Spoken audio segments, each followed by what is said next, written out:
Tinha um sujeito lá, por exemplo, que hoje está trabalhando até numa ONG, a Winners, até eu não sei se o Pedro, o pessoal todo estiver ouvindo algum dia esse podcast, porque agora lá é de madrugada.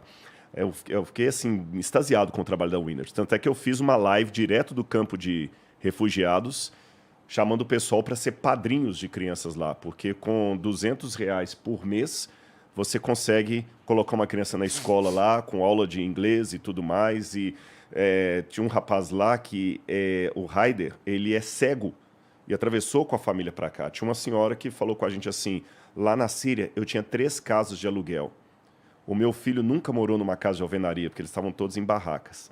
Um dos sujeitos que estavam lá foi preso também, porque tem um outro problema hoje, que o governo do Líbano quer empurrar esse pessoal de fora. Eu conversei com o ministro das Relações Exteriores do Líbano lá, e falei com ele sobre a questão dos refugiados, que são 2 milhões no país. Ele falou assim, não, agora a guerra já acabou, eles têm que voltar para o país deles.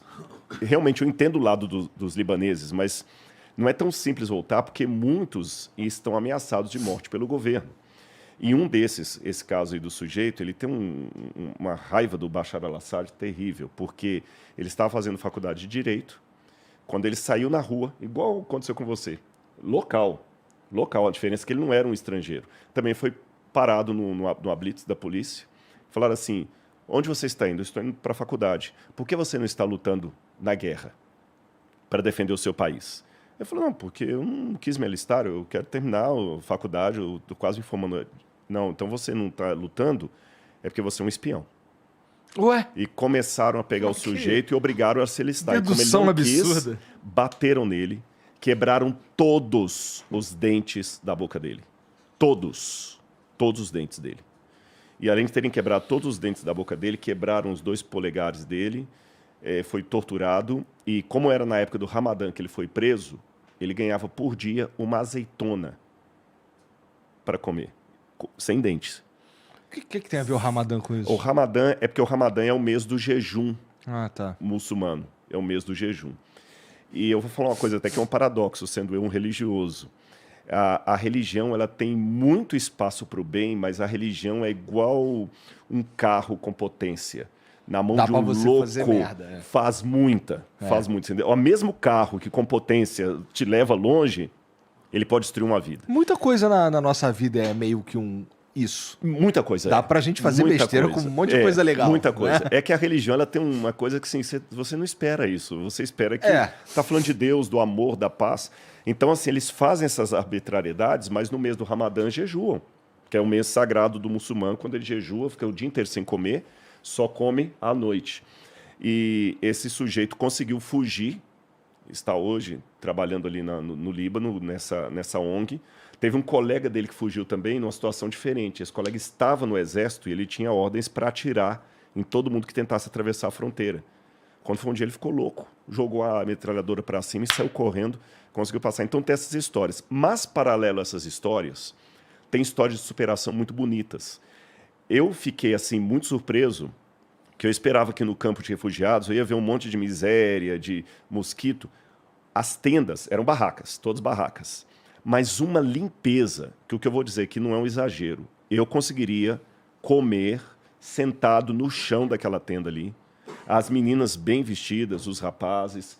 Uma limpeza... Muçulmanos, né? Muçulmanos, mas uma limpeza. E mesmo que o esgoto corresse a céu aberto, porque eles não têm canalização, não tem nada, 11 anos morando, né? 11 anos que eles estão naquela situação ali, 11 anos da guerra. Mas uma limpeza, uma dignidade, um sorriso, e chamando a gente para tomar o chá. Eu sabia que eles iam chamar para o chá. E chamaram para o chá, e as crianças abraçando a Laura, e a gente saindo ali, eu falei assim, sabe, e até já começo a minha fala aqui colocando isso, Cléster. Eu acho que a sua experiência não foi muito diferente do que eu vou dizer aqui. Igor, se muita gente que está assistindo a gente agora, muita gente está em casa agora acompanhando aí o podcast, se a gente tivesse a consciência que aquilo que nós temos normalmente, todos os dias, é o desejo ardente de milhões de pessoas do outro lado do mundo, a gente ia reclamar menos da vida. Eu também acho. Quando uma vez eu estava no Cevisa, que é um centro de vida saudável que tem perto do NASP lá, eu fiquei impactado com uma mulher que ela tinha obesidade mórbida. E ela agradeceu um dia porque ela estava conseguindo ir sozinha com o andador e o sonho dela era que ela conseguisse ir ao banheiro e se limpar sem a ajuda de ninguém. Olha isso. Sabe? Olha isso, cara. Eu nunca parei para pensar que eu ir ao Sim. banheiro e me limpar era um motivo de gratidão.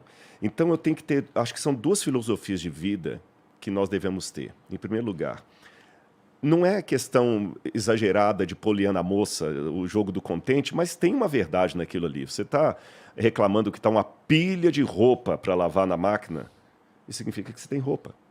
Você tem máquina, né? E Tem máquina. Você está reclamando que está uma catinga Você falou da Inside aí, né? Nossa, mas tá um fedor de CC aqui, significa que você tem olfato. E quem teve Covid aí e perdeu o olfato sabe como é ruim perder isso. Então procure encontrar, mesmo nas coisas ruins da vida, não é masoquismo, nem ficar vendo a realidade com olhos cor-de-rosas, mas procure encontrar alguma coisa ali de bem naquilo. E em fazendo isso, procure também ser um canal de bênção para as pessoas. Porque quando você envolve com a caridade, com a prestação de serviço, muitos problemas emocionais se vão. Eu digo para vocês que muita gente hoje tem problemas sérios, não estou minimizando o problema de depressão, eu já tive isso, mas eu posso afirmar também, pela minha experiência própria, que muitos problemas de depressão, síndrome do pânico, autoestima, etc., muitos desses problemas não são tão solucionados como poderiam porque as pessoas tornam os seus problemas um filho único mimado. E filho único mimado é um saco, porque ele toma a sua atenção, rouba o tempo e não deixa você ter amigo, porque ele é um filho mimado. Você não pode sair com um colega porque ele não quer ficar sozinho. Você não pode comprar uma coisa porque ele quer outra. E se a gente pega o nosso problema e dá atenção demais para ele, ele vira um filho único mimado. Sabe? Eu concordo. A gente tem que pegar o nosso problema e dividir ele com 20 irmãos, que ele não vai ter tempo de frescura, sabe? Porque eu vi lá como é bom ser útil. Quando a gente viu aquelas crianças abraçando a gente felizes, cara, olha, os haters que me perdoem, mas vocês vão para o quinto do inferno, porque eu vou ficar preocupado com o hater, com tanta criança do outro lado do mundo me amando, me oferecendo um sorriso tremendo. Quanto tempo tu ficou lá no Líbano? A gente ficou 20 dias. Tá. 20 Bom, dias. Você falou que foi porque não foi só Líbano, né? Eu fui para outros países. Foi uma viagem de 4 meses. Exatamente. Só no Líbano ficamos 20 dias. Fui confundido com espião israelense. É mesmo? Aí, essa história é boa. Essa história é curiosa. A gente estava assim, gravando. Lá, eles acham que todo mundo eu estava fazendo Na Síria também falou isso Olha comigo. a cara do Rodrigo. O Rodrigo tem cara de espião, pô. Pois é, já pensou. Ele chega com esse papinho, não, sou arqueólogo, não sei adventista, o quê. Não, então já fui. Tá, já falta. Eu tenho minha coleção, né? Porque tem uns loucos na internet. Aí uma vez suspeitaram que eu era jesuíta infiltrado dentro da igreja adventista. Tem uns negócios, umas paradas dessas na internet aí. Que jesuíta infiltrado, espião e tal, tudo aí. Mas nunca israelense. Aí eu estava lá num bairro que é sede do Hezbollah. Tá. E ali estavam problema, hein, cara? Problema e tal, tava filmando e tudo, tava com a equipe, filmando e tal. Não podemos entrar com o drone ficou barrado. Todos os dias ia lá buscar o drone no aeroporto com todas as autorizações, todas. Um calhamaço de autorização assim, escrito em árabe, inglês, tudo. Igual você. Porque isso aí é o seguinte, quando você vai para um lugar desse, imagina que seja isso que ele esteja falando. Na Síria, por exemplo, para ir, quando eu peguei o visto de imprensa, eu tive de colocar numa lista todos os equipamentos que eu ia levar. Uhum. Então tinha lá meu celular, e não é só o celular, é o celular, modelo, marca, tudo mais. O celular, a máquina fotográfica, a máquina que eu levei da redação filmadora, tudo lá direitinho, bem descrito, entendeu? Uhum. É o caso que eu tô falando Exatamente. aí. Tudo que ele foi fazer lá... E tinha tudo na lista. E autorizado a entrar. Quando chega lá, confiscaram o drone do cara. Confisca. Aí chegaram lá, confiscaram, aí falaram que tinha um número de série que estava errado. Aí foi lá, corrigiu o número. E lutando com tudo com... olha, por mim já liberava, mas tem que ter o carimbo do coronel. Aí o coronel falava, tem o carimbo do general. Tá com a inteligência. Aí o pessoal voltava lá no aeroporto, o drone não saía, a gente falava o mosquito branco, a gente criou alguns códigos. Não podia falar Israel, a gente falava o Rio Grande do Sul, porque falar Israel em inglês eles entendem, né? Aí eles só entregaram o drone quando eu e a Laura já estávamos indo embora no aeroporto, e mesmo assim eu fui escoltado por um oficial do Exército até a porta do avião. Para ter certeza, que o drone ia embora. E ele está até lá em casa guardado, que o drone não é meu e da equipe. Ele está com um lacrezinho que eu nem abri, vou deixar para eles abrir com o lacre do governo lá. Mas aí nesse dia a gente estava filmando lá no lugar e tinha uma senhora que estava explicando algumas coisas, só ouvindo assim, eu não falo árabe, a guia estava traduzindo assim, daqui a pouco essa senhora saiu e vieram uns caras de moto, aí eu fui gravar, enquanto eu estava gravando, os caras falando alto lá, eu até pedi um pouquinho de silêncio, eles falando com a guia lá. Quando eu voltei, a guia, entre no carro agora e não levanta essa câmera mais. Porque entra no carro agora. Eu nunca vi a guia tão assustada como ela ficou naquele dia, né? Ela falou assim, vamos embora daqui. Aproveitar que os caras de moto saíram, porque eles podem voltar. O que é? Eles são do Hezbollah. E ele chegou e o sujeito começou a olhar para você. Explica o que é o Hezbollah. O Hezbollah o interessante, para quem não sabe, o Hezbollah é um braço de um partido político do governo, mas é um braço terrorista.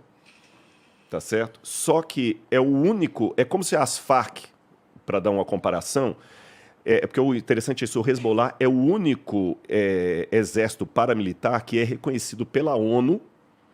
Então é como se as Farc agora tivessem reconhecimento da ONU. Então tem o exército libanês e tem o Hezbollah.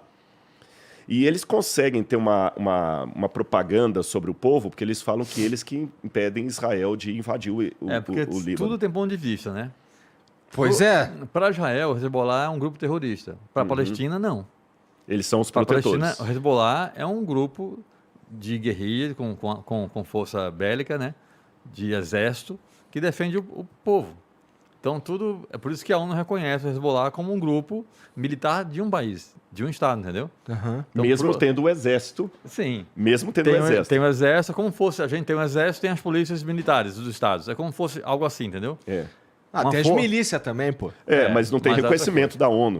Não tem. Exatamente. Esse que é mas é mais ou menos isso. Você Tá. falou das milícias, seria só que com muito mais força. Tá. Né? Porque as milícias não... Não, o Hezbollah, ele é mundialmente famoso, né? Aí e ele começou a falar, aí eu não estava entendendo o que ele estava falando em árabe, ela falou assim, ele falou que eles já estavam monitorando a gente pela cidade aqui e que você era um espião judeu, que você estava aqui porque estavam em guerra lá com a Palestina invadida, que é como eles chamam Israel. Eles não chamam Israel, eles chamam Palestina invadida.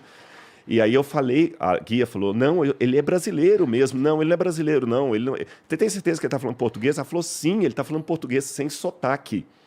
E ele mostrou o passaporte. Esses são os aí piores. Esses são os piores. Eles aprendem todas as línguas. Meu Deus do céu, que pira. E aí a gente saiu andando nas vielas assim, né? Daqui a pouquinho a moto chegou do lado assim. Fechou aí, mas o cara da moto foi mais gente boa do que o outro que ficou, né? E aí ele pediu para ver, aí ele mostrou as fotos que nós estávamos sendo fotografados por toda a cidade. Aí ele pediu para abrir a câmera e para apagar umas 2 ou 3 vídeos que ele tinha feito lá, mas não prejudicou o projeto, não. Mas tive essa experiência. Então, assim, o que eu posso dizer é que na guerra todos perdem. E posso dar até um testemunho que até eu queria saber se o Clécio também teve essa sensação, já que você quer a história do povo. A impressão que eu tive, Igor, é que a guerra... Às vezes que eu já vi guerra, porque eu já saí de Israel, como falei agora, essa vez mesmo, saí de Israel, 200 e tantos mísseis caíram lá a partir daquela tarde. Eu sei, sexta-feira de manhã, 5 horas, começaram os mísseis a cair lá do Hamas. Eu já vi bombardeio, já tive situação em 2006, quando o sítio arqueológico que eu estava escavando em Tel Dor, a gente parou porque estava caindo bomba próximo lá, então eu já passei essas situações. Mas, de modo geral, eu percebo que as guerras parecem ser mais entre governos do que entre povo.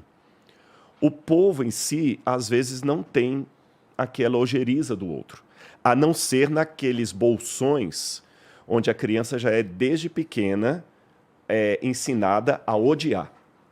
Sabe? Desde pequena ela é ensinada a odiar. Que é o caso de Israel e Palestina. Sim. Exatamente, dos dois lados. Tanto ela já aprende desde pequeno que aqueles do sul lá, eles invadiram a Palestina e querem invadir a gente aqui. Então você cresce acreditando nisso, é difícil tirar essa ideologia. Mas, de modo geral, o povo, eles não estão querendo, eles estão querendo a paz. Para eles até era bom se abrissem as fronteiras e tudo mais.